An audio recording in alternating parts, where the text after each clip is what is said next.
Good morning to everybody. I am Alessandra Venturini, the holder of the Jean Monnet Chair on European Migration Study, and we're glad to introduce the satellite seminar on the Chair Jean Monnet on the Drive European Family Unification. The seminar is interdisciplinary, organized with a colleague of the Law Department, Manuela Consito, Ilaria Riva, Roberta Aluffi and Eleonora Celoria, and the Demography University of Naples, Salvatore Strozza and Giuseppe Gabrielli, who are taught next week. The seminar is both in present and in line to favor the participation. We can find information both on CampusNet courses or on the web of the chair under the satellite seminar. Today we are very happy because Roberta Aluffi was able to find time in her schedule to participate to our seminar. Let me introduce Roberta Aluffi. Roberta Aluffi is professor of comparative law at the University of Torino. She is also teaches Islamic law and African law. She has been visiting professor in many Italian universities, also abroad. But her main interests are in family law in the Arab country and Islamic law in Europe. For that reason, we couldn't find a better person than her to participate to our seminar.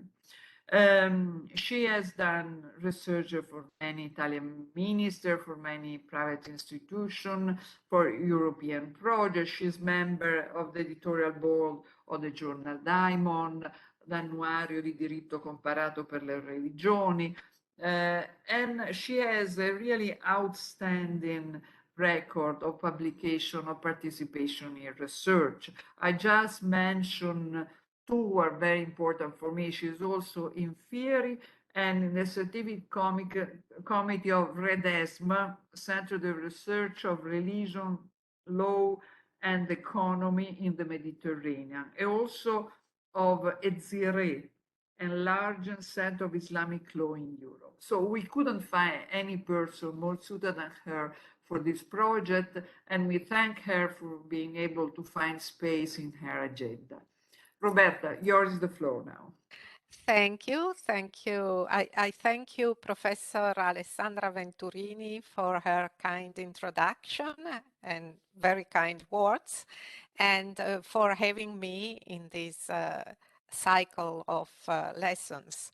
So my mission today is to speak about family reunification with a focus on Islamic countries, Arab countries, all those countries who that codified Islamic law. Alessandra, shall I share Sure, my please presentation do. Myself? Yes, please do. Well, I forgot everything about WebEx in 2 months. It was enough to...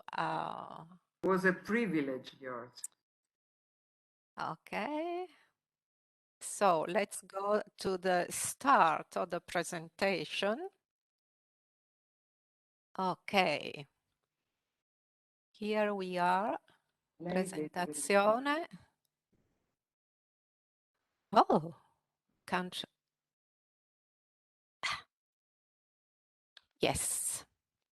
So I know that you could read, or anyway, you had the opportunity to read a short article about family law according to Islamic law and the law of Arab countries. So that's in a way the basis.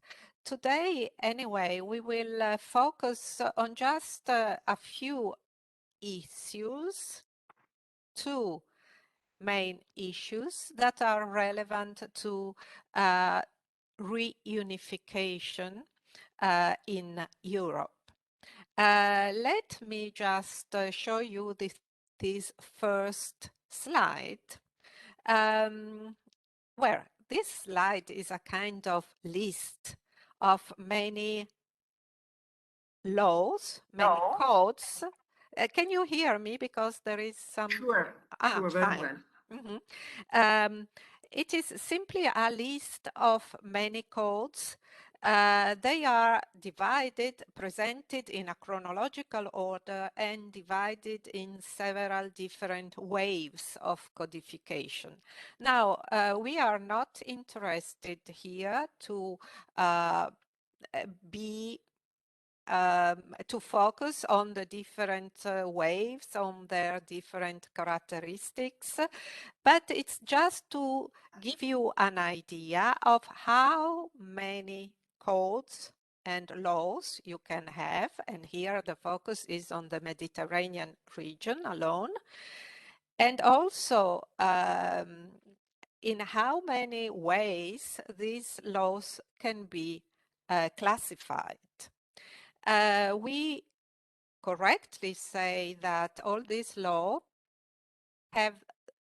share a common origin in the Islamic legal tradition. So there is a basis that is shared. Nevertheless, the laws in force nowadays are very, very different one from another.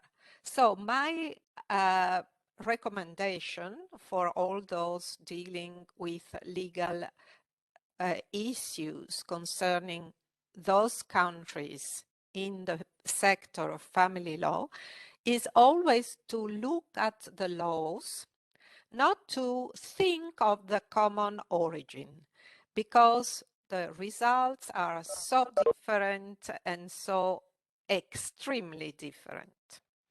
Now, the two issues that may be of concern relating to reunification are those of polygamy and kafala.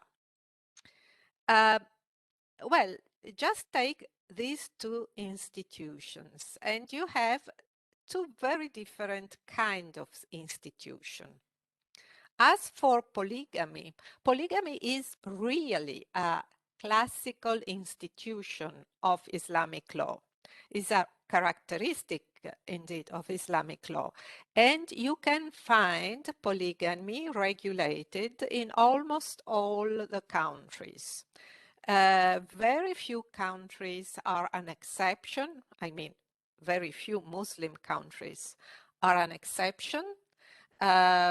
Let's think, for example, of Tunisia or of Turkey, two countries that abrogated all the provisions about polygamy and made polygamy prohibited.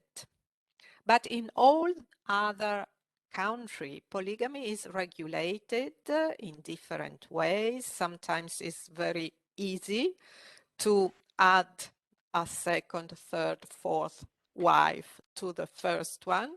Sometimes it is a very hard procedure.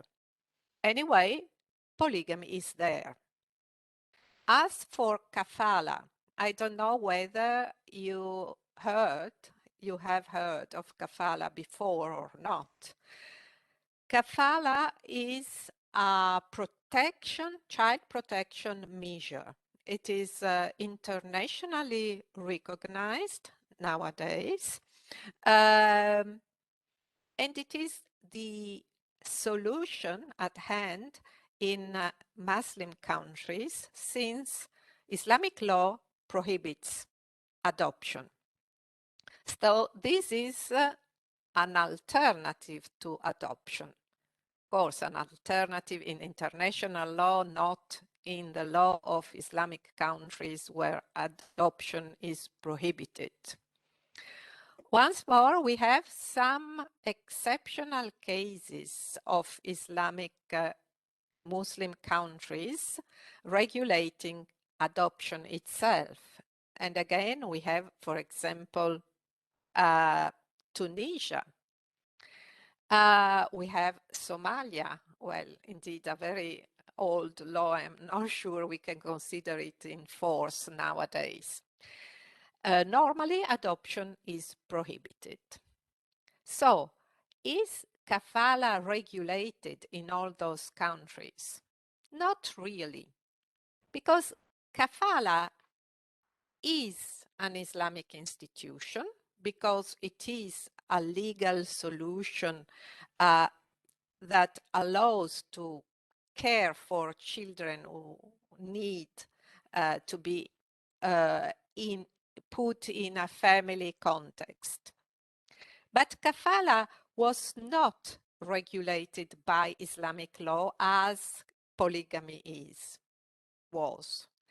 Kafala was not, if you take the old books of fiqh, of Islamic legal doctrine, you cannot find kafala in them. There is no chapter about kafala. Kafala was a contemporary creation at the crossroad of two factors. On the one hand, you had many popular practices whose function was to take care of children without a family. So actually, in the society, there were ways to carry out this specific function.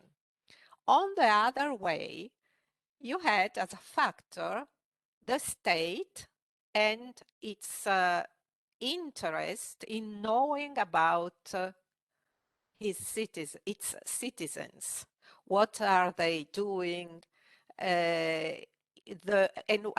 When I talk about the state, I mean the modern state, the bureaucratic state, the state with a civil service, the state with registers for births, deaths, marriages, and also for children without a family, in need for a family, and a register to know who is caring for those children.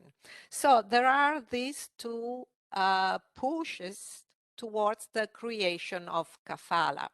And kafala was indeed created in Tunisia during the 50s. En français, in French, it was called recueil légal. And this expression was translated into Arabic with kafala. So nowadays, not all the Muslim countries regulate kafala. You cannot be sure to find everywhere an act about kafala. So kafala is less frequent than polygamy, not in the reality, not as a statistical reality, but as a legal institution. So that was the introduction to these two institutions, Islamic institutions, but with different histories and different date of birth. Let's consider polygamy. According to Islamic law, the man may have 1, 2, 3, 4, not more than 4 wives. The problem was for European states if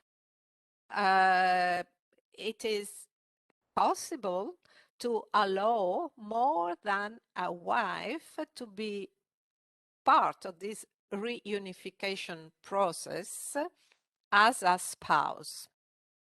And you know, there were many positions in Europe, but finally a directive was passed, the 86 of 2003, where the case of a polygamous marriage was expressly dealt with.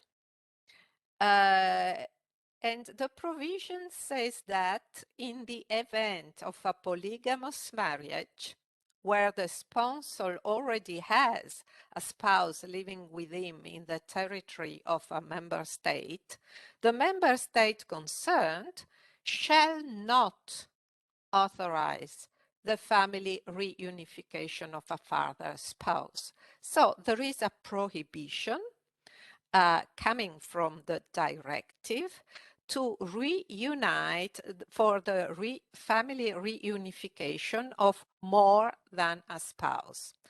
The man may choose which of his different wives to reunite with him in Europe, but that's all he can apply for. The problem is that in polygamous families, you have many children for many unions. And so the problem that the directive considered was also, is it possible family reunification for those children coming from a different union, from the father and a wife different from the wife who is in Europe. And on this specific point, the directive leave freedom to states. By way of derogation, member states may limit the family reunification of minor children of a father, spouse, and a sponsor.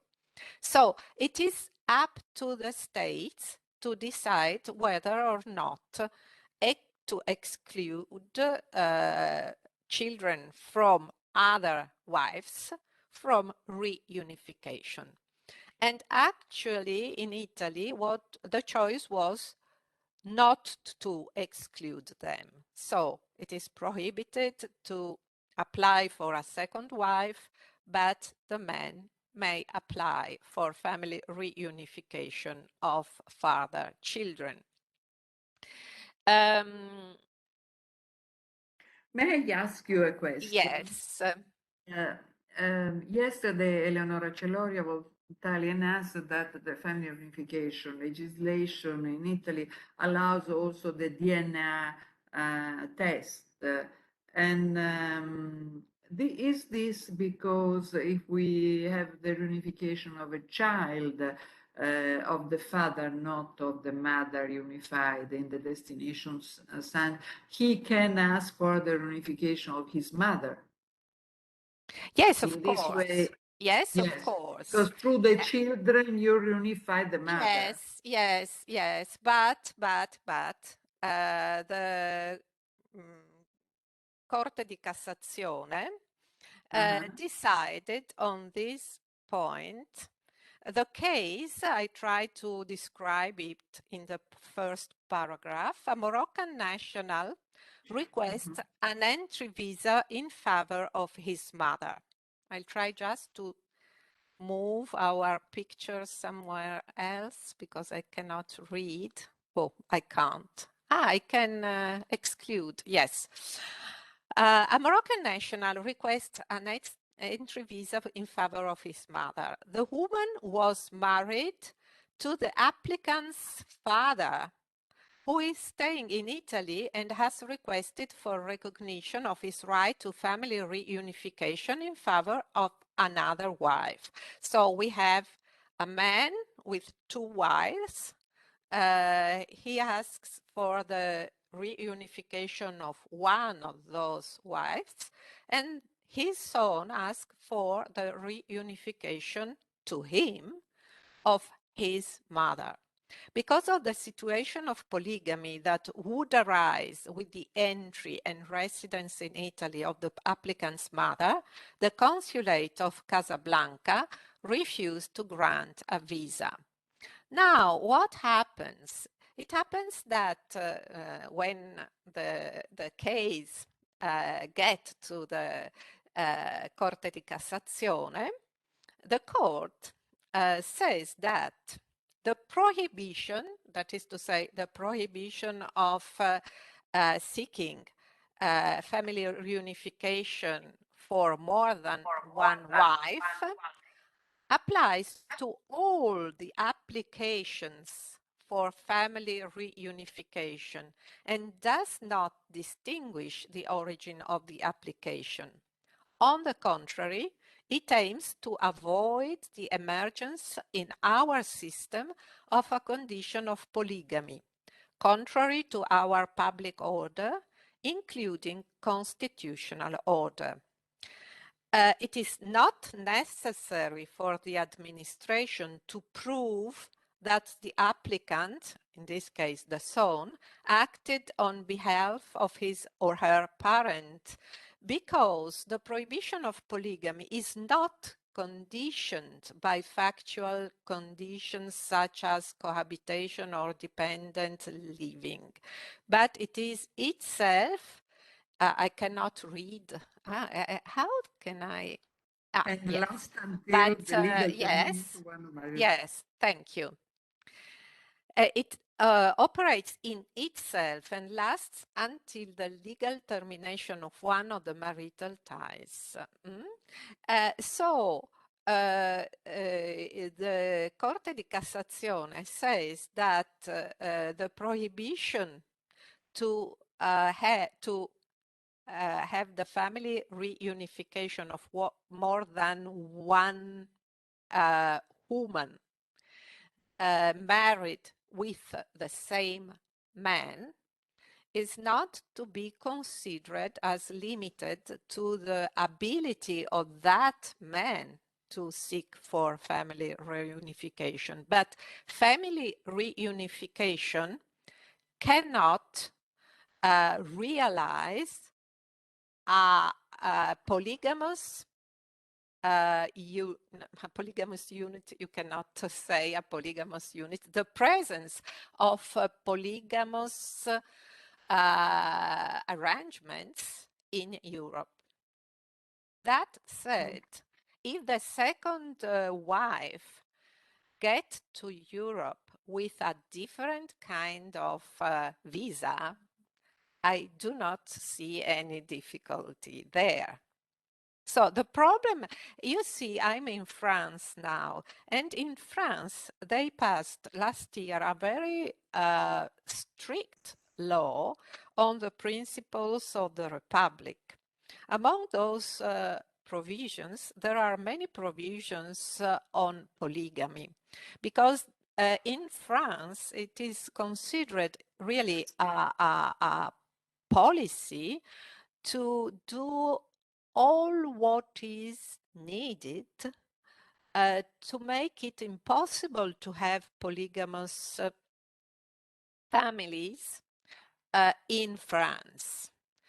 But it is difficult to get to this point. It is really very difficult. Anyway, you see that the Corte Suprema di Cassazione, in that decision, to my knowledge, it is the last on the point, but I may be wrong. I don't know. Anyway, this is maybe to answer to your observation. I'm not sure if it does, Alessandra. Yes, but anyhow, the polygamous family are a minority. Yes, of course, yes. So But it's a problem which is important for lawyer, but for the economy. I don't know. In Italy, it is sure that it is not a big problem. But I don't know about France, where the relative number of Yes, it's Muslims larger. is higher, and they are here, I mean, for a while. Since many years. Yes, since many years. And for example, in that law of last year, there is a specific provision about pensions, retirement. How now I can't say it in English. When in this case, the man who enjoys this kind of treatment dies, then the wife, his wife normally, get it. Pensione di reversibilità. Yes, but the wife and the children.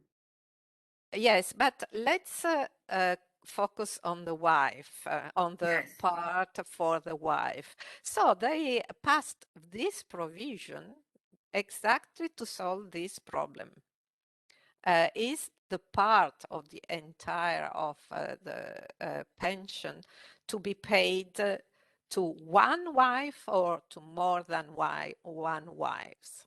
As you can guess, it is to be paid to only one wife. But anyway, I don't know if this provision was adopted because of the relevance of the problem or just for kind of symbolic a symbolic act For of, principle, yes. For the yes, principle. I don't know really. Actually, in Italy is not such a big problem, that of polygamy. But anyway, that's Probably because also the government is contrary to it. So the public opinion is contrary to yes, of polygamy, and so course. they discourage this type, they discourage Yes. legally and illegally this type of Yes, yes. But I mean, I was discussing the problem with some colleagues here in France.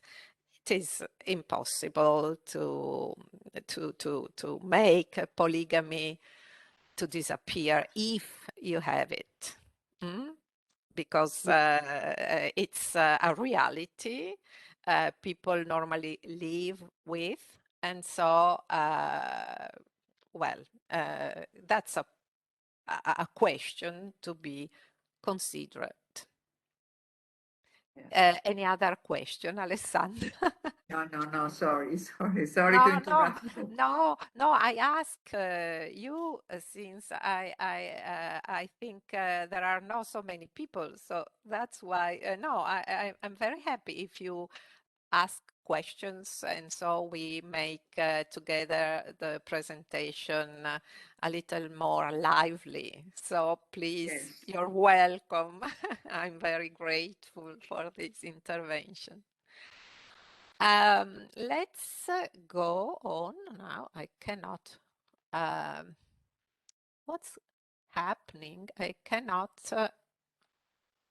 Sometimes happen also to me, so I reduce, I do X, and I go back to the previous To the previous presentation. one. I can. Repeat. The suggestion is No, to. I do ask and I go to the previous video. No. Yes. Okay, Here now we you are. are. Now you are. Mhm. So let's Because you remain pass. stuck like that. Like a Yes. pala. No. Okay. Yes. Here we are with the kafala. So the kafala is this very, very, of course, useful and flexible institution. The problem for Islamic countries is not to infringe upon the prohibition of adoption. So the main thing is that kafala does not create a family relation between the child and the person or the couple that who take care of him or of her. Here you have the definition you can find in the Moroccan law. By the way, you see Morocco adopted a specific piece of legislation about kafala. That is to say that kafala is not regulated within the family code. And that's the rule, because I know one exception, that is Algeria. Algeria regulates kafala inside the family code. But normally it is outside, and this emphasizes the different origin of family law prescriptions on the one side, more rooted in the Islamic legal tradition, and kafala provisions. Here is the definition given by the Moroccan law. The kafala of an abandoned child, with the meaning of this law, is the commitment to take responsibility for the protection, education, and maintenance of an abandoned child as a father would for his child. Kafala does not give any right to filiation or inheritance. Now, when the law says does not give any right to filiation, means that there is no legal relationship between the child, Makful, and his father. So it cannot be reunified. No.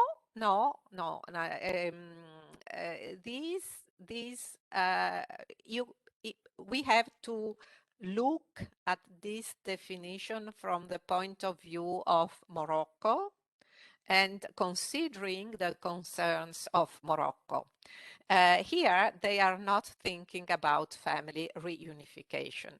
Here, they are thinking about the family name, for example, the marriage impediments, which are not for us such a big concern, but they are central in Islamic law. And finally, inheritance. So the makful, as it is not inserted in the family legally, he has not any right of inheritance. And for example, in Morocco, I could add that the father has no authority, legal authority, the normal legal authority on the child. The relation between the kafil, the caring person, and the child is under the supervision of the court. So it is a relationship very different from a relationship between father or mother and child.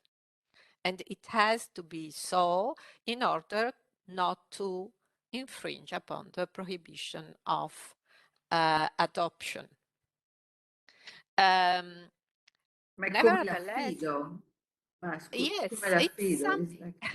yes. If we look, for example, to the Convention on the Rights of the Child, this is very interesting. Because it is very interesting because it is a real success for Islamic countries. They could get the international recognition of kafala. And so Article 20 says that a child temporarily or permanently deprived of his or her family cannot be allowed to remain in that environment, shall be entitled to special protection and assistance provided by the state. So in number 3, you have the list of these forms of special protection and assistance. Such care could include foster placement, kafala of Islamic law, and adoption. And normally the order of the elements in this list is considered as indicated that kafala is in between foster placement, that is to say affido, and adoption. So it's something in between.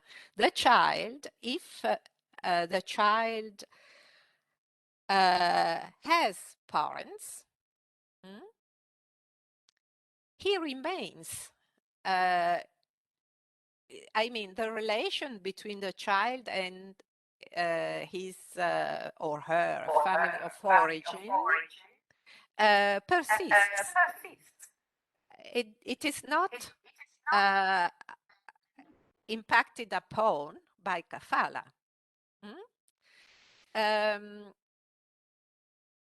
Well, we have seen the Convention on the Rights of the Child. Another recognition of kafala is to be found in the Hague Convention of 1996 that deals exactly about the measure for the protection of children. And Article 3 says that the measures referred to in Article 1 may deal in particular with the placement of the child in a foster family or in institutional care, or the provision of care by kafala or an analogous institution. Maybe you well, no, I've ordered my discourse in another way. So the question that was asked me by Professor Venturini was, is kafala to be considered as a family relation that may be the ground for family reunification?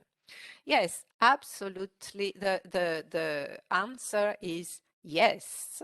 And that seems a decision, a very famous decision that I cited very synthetically here, of the Corte di Cassazione, saying that the kafala does create a bond that justifies family reunification for many reasons.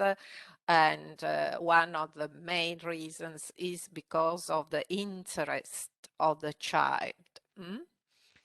Here I've quoted also another decision of the Corte di Cassazione, which is not, does not relate to the directive on family reunification, but with something quite similar. That is to say, the right to move for citizens of EU states and their family members. So it is not the question of a third country national seeking family reunification, but of the right of a EU citizen to freely move within Europe states with all his or her family members. Now again, we can find here the problem of how to classify kafala. Is kafala something no, I'm sorry, I'm going a step forward. But anyway, we are speaking here of EU citizens, and in particular in this case of Italian citizens, that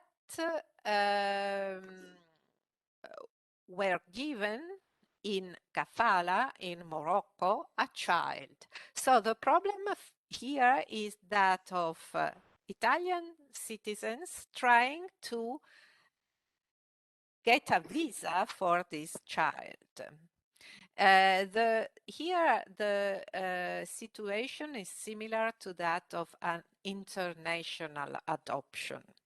And actually the kafala was discussed under this perspective also. For Italians, obtaining children in kafala abroad was a move very similar to international adoption without all the guarantees that normally accompany international adoption.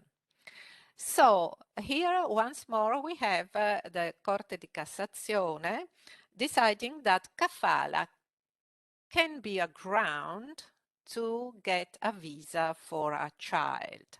The authorization to enter the national territory for family reunification requested in the interest of a minor non-EU citizen in the care of an Italian citizen residing in Italy by a kafala order issued by a foreign judge may not be refused if the minor is dependent or on or lives in the country of origin with the Italian citizen, or if serious health reasons require that he be personally assisted by the latter. So you see that also in this case, which is slightly different from a case of classical family reunification, kafala is indeed recognized as a family May I ask you, relation. may I ask you something which is very important for me? Because if we look at the data of family unification in Europe, the largest number are from Morocco and Turkey. Turkey? Yes, because of course there are male migrants. The first migrant is a male. It's not like Filipino, East European country where we have male, female.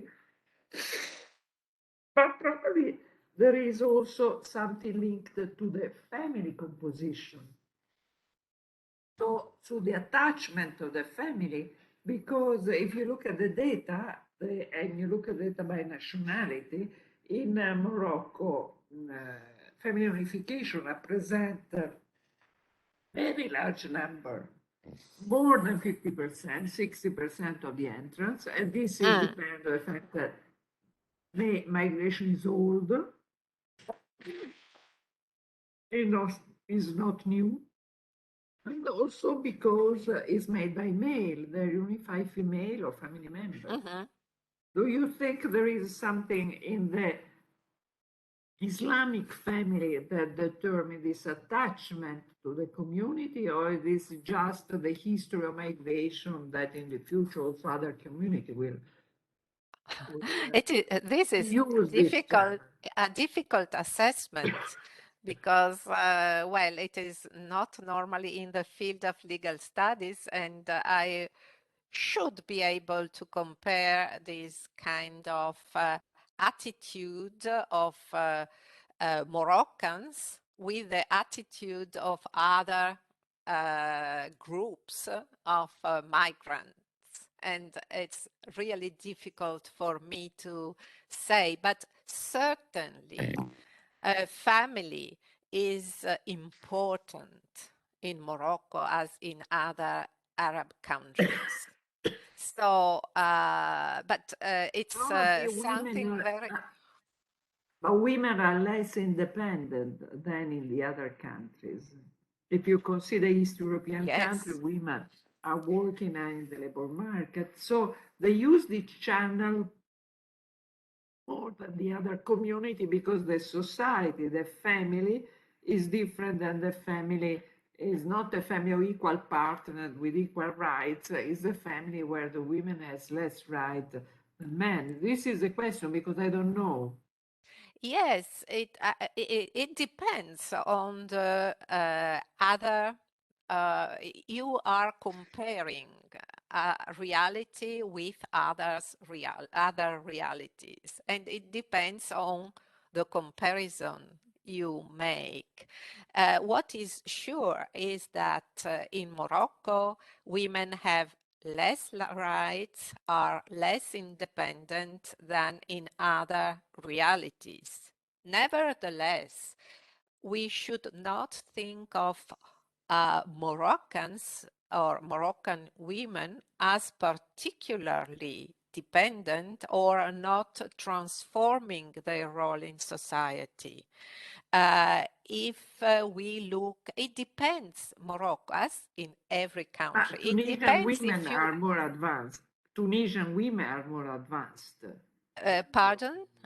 Which? Women from Tunisia, they're Tunisian, more yes, of advanced. course. But yes, that's sure. But Moroccan women are much more advanced than Afghan women, for example. Yes, sure. I'm just thinking of Afghan women because I have the chance in this period to meet very frequently some women judges from Afghanistan, refugees in the United Kingdom. And so we have many exchanges, and they are very emancipated women, very cultivated women, very, Very few.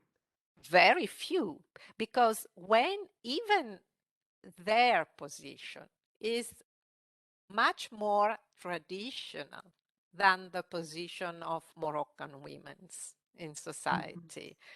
And so that's why I was saying that it is difficult to, yes, you have to compare two realities to say that this is more advanced, that the other women are more independent, that women can But work outside. For instance, very much impressed that when the husband die, the inheritance sometimes skipping the wife is going to the children, the Well, properties. that's a problem. That's a big problem in Islamic countries because, and this is quite, I mean, from a legal point of view, from the point of view of law, this is quite common everywhere. There are no differences.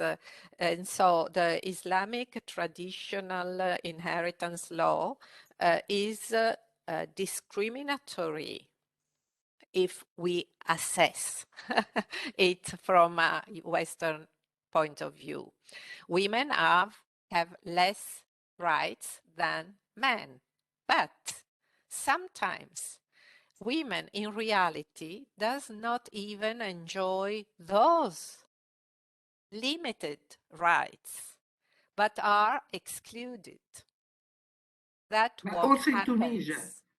But No, also not in in Tunisia. Tunisia. Not in Tunisia, I suppose not in Tunisia. But for example, I may cite Jordan. In Jordan, the policy, the government is engaged in trying to convince people to apply Islamic law, that is discriminatory, but nevertheless, it is better than the normal condition women are in. That is to say, brothers take everything, sons take everything, and so on. So I'm sure that in Tunisia it is different.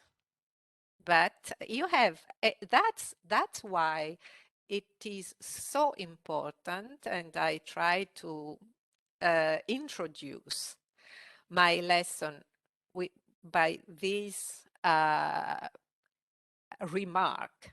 It is so important to look exactly at the state or the region migrants or people come from, because the simple fact that they are all Muslim is not conclusive of anything. You cannot say almost anything about how really they shape their family relations. So it's a real challenge, I understand, and but we could try to deal with it. Shall I go on? No, go on. Yes. No. Try to finish your slide first. Yes. If I condividi. No, doesn't work at all. We were seeing kafala. Yes, but I couldn't go on. Yes, here. Let's. Can you see or not? No. We see you. Ah, no. Wait. Then I'll try again. Condividi.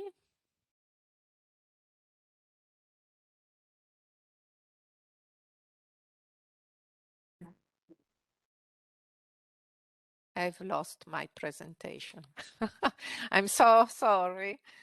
I'm out of. Train. Yes.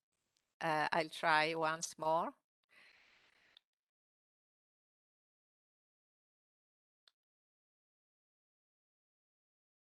Can you see We see the very well. presentation? Yes, you see very well, but I would like to proceed Screen. here. Yes, we've already seen this slide. We're almost at the end of the presentation, don't worry. Yes, let's go back to the Hague Convention. The Hague Convention,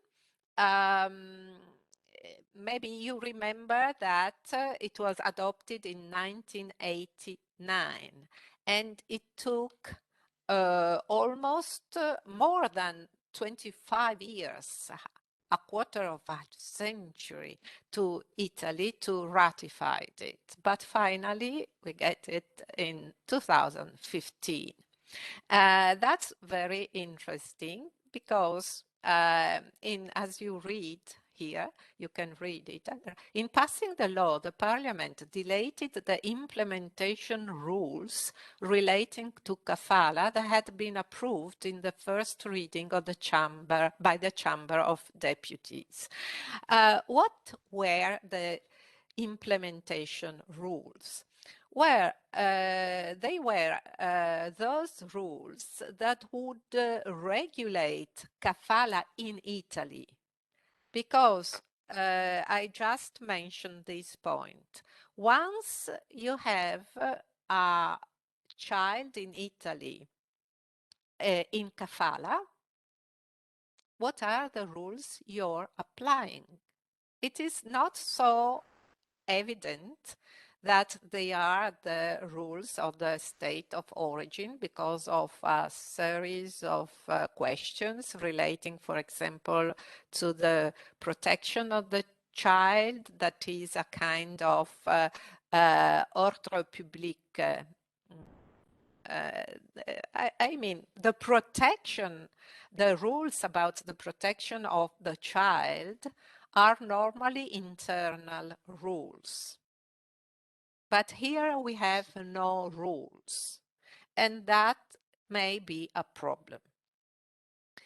Moreover, as the convention has been ratified, now the recognition of kafala measures is no longer automatic, but it is subject to a procedure of consultation between states to be carried out before the kafala is pronounced abroad. That is to say, it's very more complicated nowadays. But if you want, luckily only Morocco ratified the Hague Convention. So theoretically, the problem is limited. I have to mention another question relating to kafala. Until now, we have been talking about judicial kafala, that is to say, a kafala that is pronounced, an order of kafala pronounced by a judge. But if we look to Morocco, just to focus on a country, there you have also notarial kafala. That is to say that kafala is a kind of private act established or notarized by adul. Adul in Morocco are religious notaries public. So it is not even a judicial measure. And Corte di Cassazione had to deal also with notarial kafala. Is notarial kafala enough to be accepted as the basis of a family relation as far as family reunification is concerned? And the Corte di Cassazione said that it is possible to allow the minor's entry into Italy and his reunification with his kafil. This cannot be excluded simply on the basis of the nature and purpose of the negotiated kafala, but must be assessed on a case-by-case basis. In other words, the Corte di Cassazione said that while a judiciary kafala is definitely a family relation allowing family reunification, a notarial kafala is so. For the notarial kafala, you can conclude in the same way, but only after assessing the case and that is before you as a judge. It is not automatic, but you have to assess, for example, the interest of the child. Where is the interest of the child? So it is not automatic. Then let me just show you this very quickly. This slide that does not concern family reunification, but the right of citizens to move within Europe. And here you may have, again, the problem of how to consider kafala. There may be different assessments according to the single member state. Now, the the European Justice Court said that kafala is definitely a kind of family relation, but not a relation of direct descent. That is to say, the makful is not to be considered as a child, but as a family member. So it's just to show you how difficult it is to classify kafala according to European criteria. And finally, this is out of topic if you want. It's a family reunification de facto. The case was that of a woman who entered Italy with a child who was not her daughter. I think it was a girl, but it was a makfula for her. So the problem here is, have we to sanction the woman for aiding the illegal immigration of the girl or not? Now, the Corte di Cassazione did not decide, but it quashed the decision of the Court of Appeal and said that this decision had to be reviewed in assessing. You see here, appellate judges had failed to consider the kafala relationship existing between the woman and the girl. And this assessment is relevant because, according to consistent case law, if foreigners enter Italy illegally with their children, they do not commit the offense of aiding illegal immigration. So this is another point of view to consider kafala in relation to enter Italy, not without visa, but in this. I'm trying to get you back. Cannot see you. Yes, but I think that this answer of the judge is a little bit dangerous because, as you know, there are women that enter with children because they want to train children. I cannot.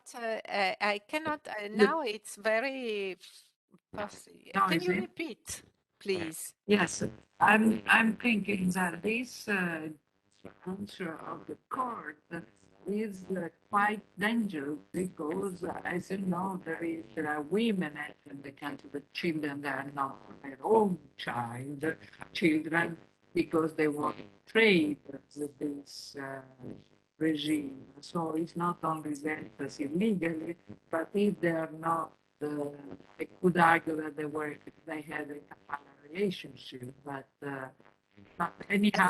May I ask you, because I cannot hear clearly. And so you said that sometimes women enter Italy with children who are not their sons and daughters. And so the decision of the court is dangerous because I couldn't get that. Because, as you know, there is on the minor, there is the risk of being traded. Yes, of course. Yes, yes. So and I could argue that they had a family relationship, while instead it was not. So this decision of the court is considering just this kafala relationship, but this kafala relationship could be.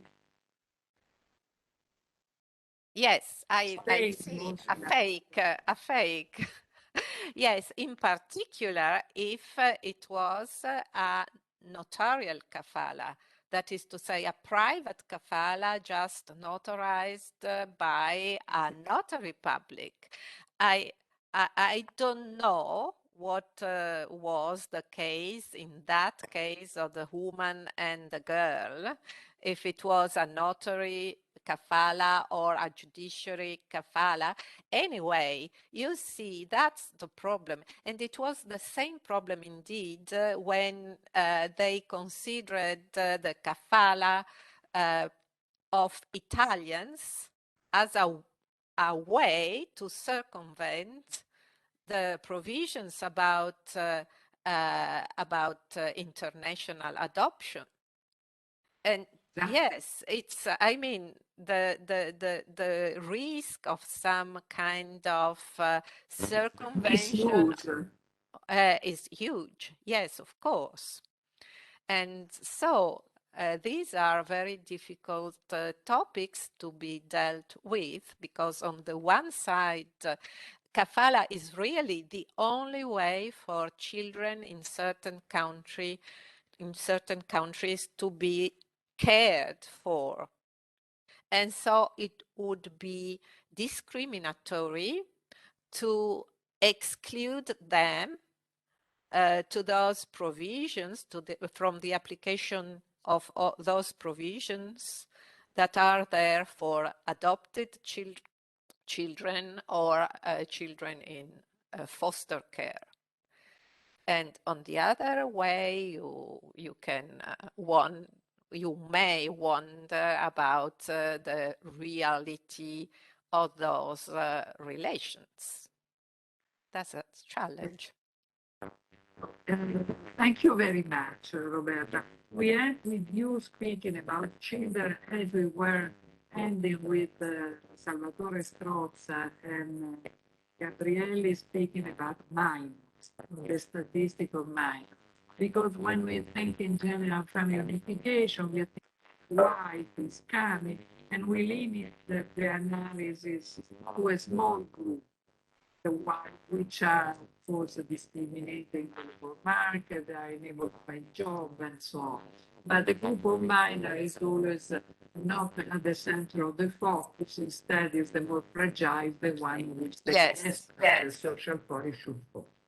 Yes. Well, thank you very much, and have a safe trip back to England, and we hope to see you back in Torino soon. When you will Yes, in May. In May. Okay. Bye-bye. So, Thank you very see you. much. Thank you. Thank you for having me. Bye. Oh, thank you.